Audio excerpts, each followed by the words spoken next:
Hi guys! Kamusta po kayong lahat? Ako nga po pala sila Stella Micaela Taro. So ngayon titignan natin kung kaninong energy makukuha natin ng love reading, okay? Tingnan natin. Ay! Anong energy ngayon ng mga nanonood? Ano ba energy ngayon ng collective? Ano ang ganap sa love reading ngayon ng collective? Guys, ang hirap i-shuffle ng cards ko kasi matitigas. Guys, paalala lang po ha, hindi po lahat makaka-resonate. So, take what resonate and leave what doesn't. At sa mga gusto magpa-private reading, message lang ako sa Facebook or Instagram, nasa description box below, okay? And don't forget to hit like and subscribe para update kayo sa videos na i-upload ko. Tingnan natin. Ano ang ganap ngayon sa love life ng collective. Dalawa yung lumabas, pero sige, kanina pa dalawa yung lumabas.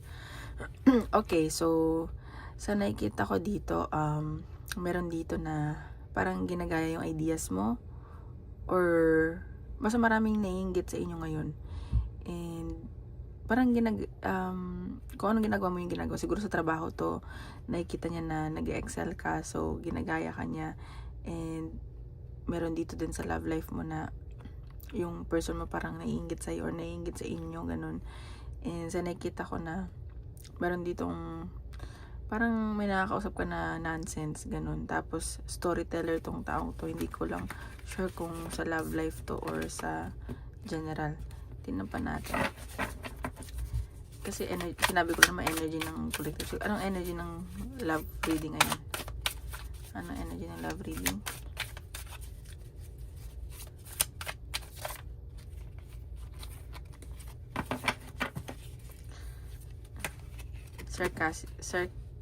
Scarcity tactics. So, meron dito nagpapakatalino, ganun. Siguro, nga, ito din to sa love life, ginagamit yung utak.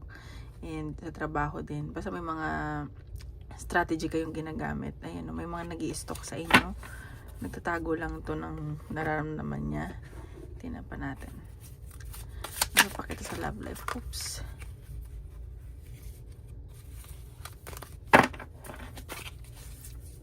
Love life ng collective.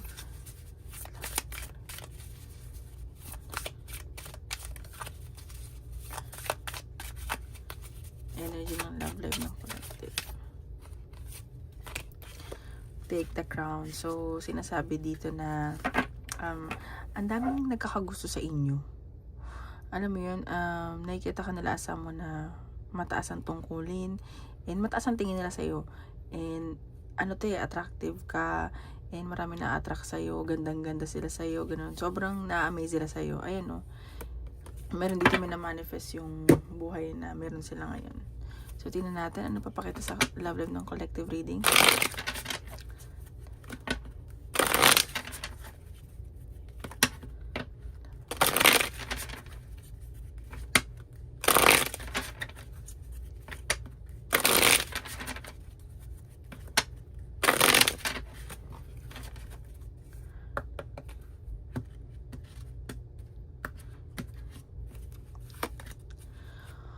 Okay, so may nakita ko dito isang ikaw or someone na actually hindi to pala salita eh. Hindi siya yung mabokap, tahimik lang to. Siguro mas bata sa'yo. And ayun nga, and medyo ang taas ng tingin niya sa'yo. And sobrang na-amaze din. Yun, sorry ko. Pero sa nakita ko may panloloko dito. Ay, Diyos ko, meron dito na nag-explore pa ng nararamdaman, maraming nakakausap, ganyan, maraming nagkakagusto. And sa nakita ko, meron ditong minamanifest ka or yung someone may nagmamanifest sa'yo, pinagdadasal ka. And sa nakita ko, meron ditong may na-meet ka sa trabaho na parang nung nakilala ka niya, parang alam mo yung ikaw yung dream girl niya or dream boy, ganyan. And sa nakita ko, parang gusto niya may mangyari sa connection nyo. Hindi lang niya alam kung paano. Gusto niya may improvement na nangyari. And sa nakita ko dito, ikaw kasi focus ka sa kaperahan. And nakikita din itong taong to na successful ka sa buhay. May pera ka, ganon. And may nakita lang ako dito na siguro, onting inis, pag-aaway sa inyo ng person mo, about sa, may tampo, ganun. Ayan, meron dito may mga kadil na broken family din. And, meron akong nakikitang new beginning sa love life mo. Ayan o, panimula. So, meron kasi dito parang na-involve dati sa third party, ganun, ayaw na maulit. And, may nakita ako sa inyong communication na paparating. And, meron dito LGBTQ, may nagkakagusto din sa inyo ibang person. Tuloy-tuloy yung pasok ng pera nyo din.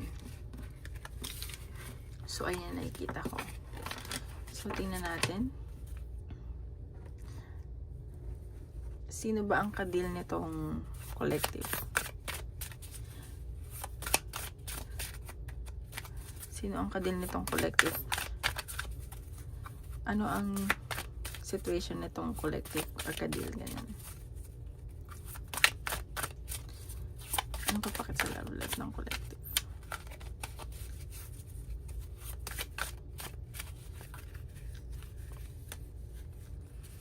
Okay, ito yung temptation. Okay. So meron ditong natatem sa inyo or sa'yo may tuksong lumalapit and masaya kayo dito, nag-enjoy kayo and parang hindi naman nakikita ang harutan pero alam mo yung looking harutan. So ayan, nakikita ko may nakakausap kayo, parehas kayo nag-enjoy sa isa't isa.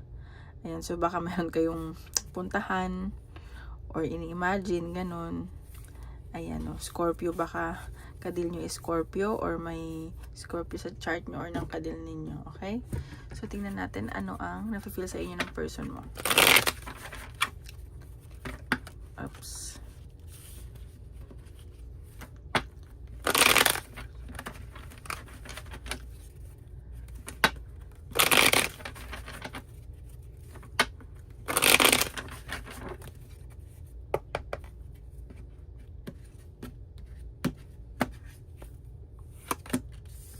Okay, so itong person mo, feeling niya lumalayo ka or ikaw tong lumalayo or siya itong lumalayo. May paglayo. Kasi nakikita ko na meron isa dito na nakikita na mas magandang opportunity. And nakikita ka niya as someone na stable and mataas ang pangarap sa buhay, high standard, and may nakikita ko na may gusto siyang bilhin sa'yo or parang may gusto kang bilhin na gusto niya ibigay. Ayan, no, ang taas sa'yo ng tingin ng person mo. At nakikita ko na siguro nakikita ka na nagfo-focus ka lang sa career mo, wala kang oras sa kanya, and stable ka. Pero nakikita ko na mahal ka nitong taong to. Punong-puno siya ng pagmamahal sa'yo. Doon minsan napapagod siya, may natatampo, pero pure yung nararamdaman niya. As in, sobrang overflowing. And gusto niya magkaroon ng new beginning sa iyo, sa connection nyo. And medyo, siguro bata-bata pa to, or medyo bata sa'yo. Or may kadil kayo mga bata. And nakikita ko lang dito kasi ang dami din kasi niyang dinidili. Siguro di siya makapili. Siguro may involved dito ibang pamilya or single dad, single mom, ganun. Tingnan pa natin. Person nakikita ko, pag lumayo ka, hahabulin ka nitong person mo. Ayaw kanyang lumayo eh. Gagawa to ng action agad. Matalino tong person mo. And sa nakikita ko, napapanaginipan ka niya, pinagdadasal ka niya, minamanifest ka niya, ganyan. Ayan, no, may panghihinayang lang siya. Siguro may mga gusto siyang gawin na hindi niyo magawa, ganun. And may panghihinayang siya. Ano yung panghihinayang niya? Okay. So, siguro noon nagkaroon siya ng boundaries or ikaw to, na may boundaries na sa sarili mo. Ayan, so marami tong responsibilidad na person mo. Ang daming dala-dala, ang daming bigat, ang dami niyang ginagawa sa buhay. Pero sa nakikita ko, may spiritual awakening na nangyari sa kanya. May kailangan siyang sabihin sa'yo or may pag-travel. Mabilis na to, may success din nung nakikita sa relationship niyo. Ayan, ang dami lang kasing decisions na kailangan gawin, pag-isipan, ideas, ang daming responsibilidad. May mga binabalansa dito yung person mo. Tingnan pa natin. Anong nafe-feel mo sa person mo?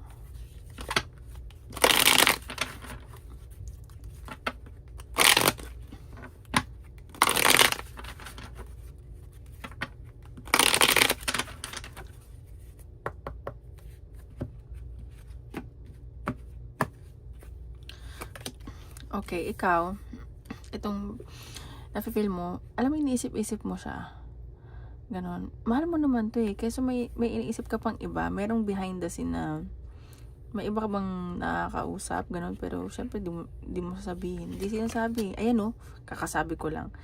May tinatago ka dito sa person mo, hindi ka nagpapakatotoo, and may pagsisinungaling. Ayan, oh. Sa nakikita ko, nakikita mo kasi siya as mo na obsessed, parang possessive, and hinahabol-habol ka kasi nitong taong to. Ayan, so, ikaw gusto mo talagang lumayo. Sabi ko sa'yo, hahabulin ka nito kahit lumayo ka. Ayan, oh. And, alam mo, nagdadasal ka na ano ba talagang dapat mong gawin, humingi ka ng tulong, ng gabay kay Lord or sa universe. And sa nakita ko, gusto mo na mapag-isa, ayaw mo munang makipag-usap. And gusto mong siguraduhin yung nararamdaman mo sa person mo. Ayan, no. Medyo nagsasave ka ngayon ng pera mo, hindi mo masyadong iniisip. And may mga tinatago ka nga na ikaw lang nakakaalam. And sa nakita ko, may pagsiselos din. Ayan, no. Naguguluhan ka. Naguguluhan ka sa nararamdaman mo or magpag-aaway kayo tungkol sa tinatago. Ayan. Pero sa nakita ko naman, kapag nagbibigayan naman kayo ng time, effort, emotions, pero siguro ikaw lang may ibang nagugustuhan. Ayan, oh. So, nababagalan ka sa actions nitong person mo, and nakikita ko na maganda ang kaperahan nitong person mo in the future, ganun. Mabagal lang talaga ang pasok. Oh, see? Meron ako nakikita ang communication at travel na paparating sa'yo. Baka may, at parang wini-wish ka or nire-request na matutupad na sa ngayon. Ganun yung nakikita ko. Ayan, may celebration ako nakikita. May celebration, may new beginning. And ikaw, you're following your intuition, eh. Masaya ka naman. Pero may kailangan kang balansehin or gawin. Tingnan pa natin. Ay, tingnan natin kung anong blockages ng connection. Ay, ito muna. Anong possible na outcome or action ng person mo? Possible outcome ng connection mo. Possible outcome ng collective.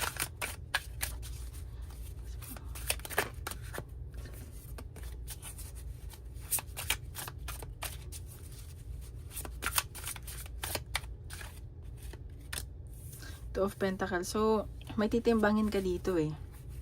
And may kailangan kang balansehin, ganyan. Sa connection. Siguro, nakikita ko, may ibang involved. May ibang taong nasa connection nyo. And meron kasing panghihinayang dito. And, ayan, no, may pagpipilian ka or siya dito. Dalawa, eh. And naguguluhan ka. Pero mabilisan lang to. And may tinatago ka sa sarili mo na hindi mo sinasabi. Isa lang po.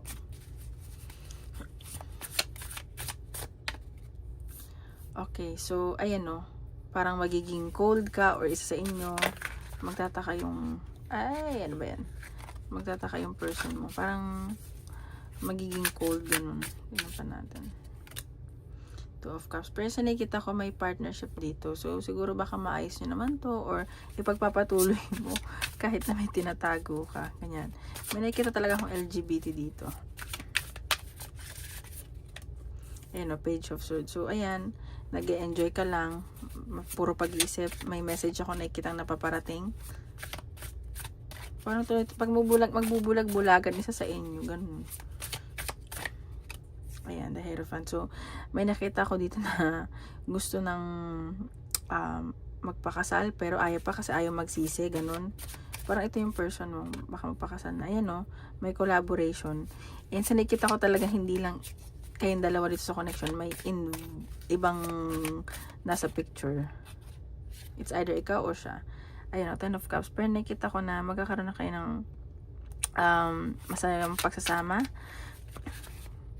And magiging masaya kaya yun. Magiging matalino ka lang o yung person mo merong harmonious na baka magkaroon kayo ng future family, ganun.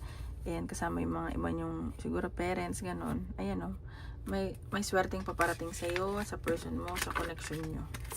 Ayun yung nakikita ko. Okay? So, tingnan natin. Anong blockages dito sa connection na to? Anong blockages dito sa connection na to?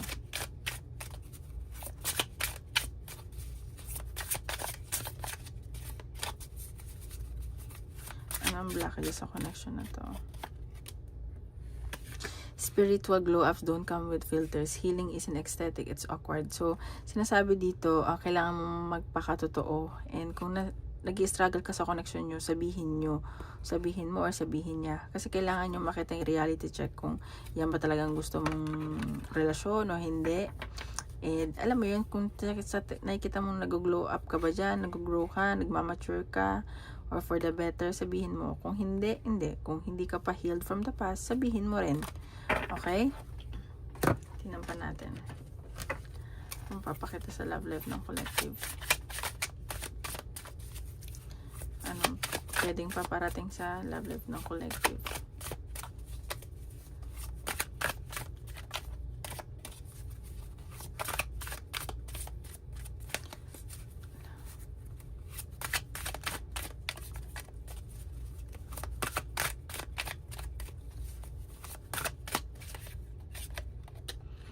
Spiritual woxy.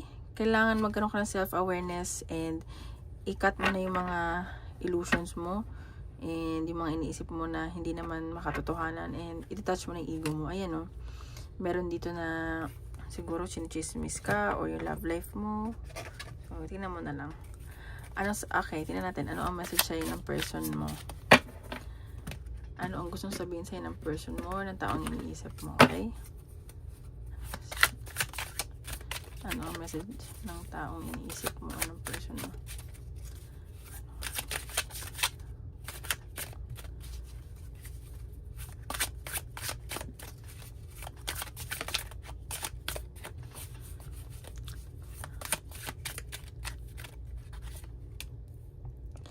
No matter how hard I try, my thoughts always way back to you. So, ayan, kahit na gusto kang kalimutan ito, ikaw pa rin na iniisip-isip niya. Parang kinakat niya, pero hindi niya kaya.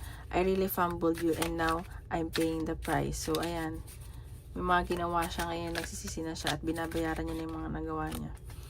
Watching you move on is killing me, but I want what is the best for you. So, ayan, meron dito from the past na nakikita kanya na nagmo-move on ka na pero hindi niya kaya and gusto niya syempre ang the best sa'yo. Okay, so tingnan natin ano pa ang advice sa love life ng universe.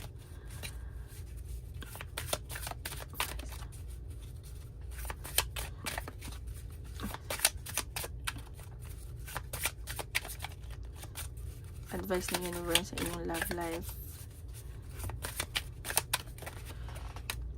Forgive and release. So, ayan, you are stronger when you carry love and forgiveness rather than anger. So, ayan, sinasabi dito, magpatawad at i-release na yung from the past para magtuloy-tuloy ang pasok ng blessing nyo. And, mas okay yun eh. Marunong tayo magpatawad. Ayan, no, different paths. You are not on the same page with the person you have in mind. The directions you want to move into are different. So, kung sino man iniisip mo, or sabi ko nga, baka may mga kadil kayo, baka hindi kayo meant. So, ayan. Okay? So, tingnan natin sa ano naman, general reading or career.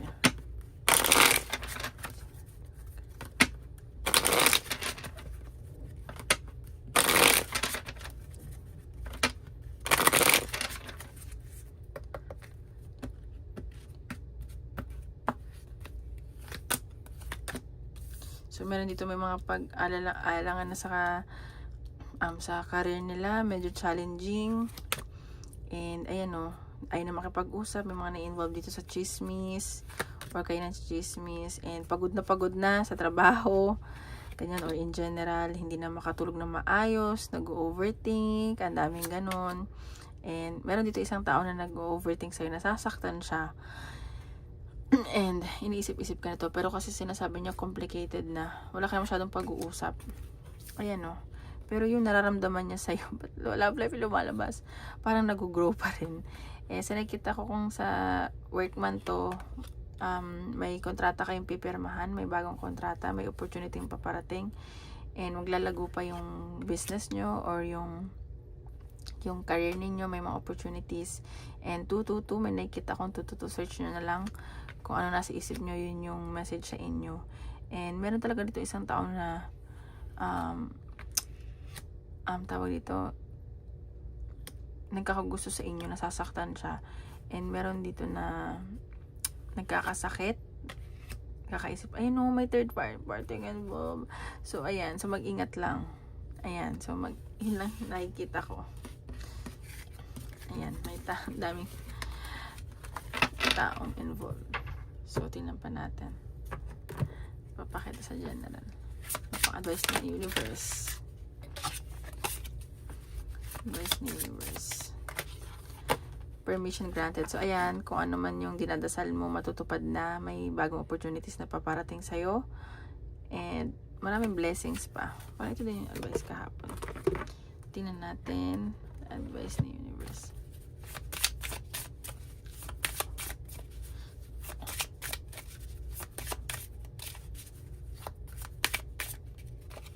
Renewal 890. You are experiencing renewal and fresh beginnings. Release the past and embrace the opportunities of growth and transformation ahead. So ayan, may new beginning na paparating. Kalimutan mo na daw yung past. Iwan mo na. And tanggapin mo yung mga opportunities na paparating sa'yo. Okay? So tingnan pa natin. Advice na universe. Advice na universe. Clear mind, sweep away any doubts that you have and know that you are right. So ayan, sinasabi lang dito na liwanagan mo yung pag-iisip mo, huwag ka mag-overthink, and kung sa tingin mo tama ka, kung hindi. So yun lang guys, maraming salamat po. Don't forget to hit like and subscribe. Thank you.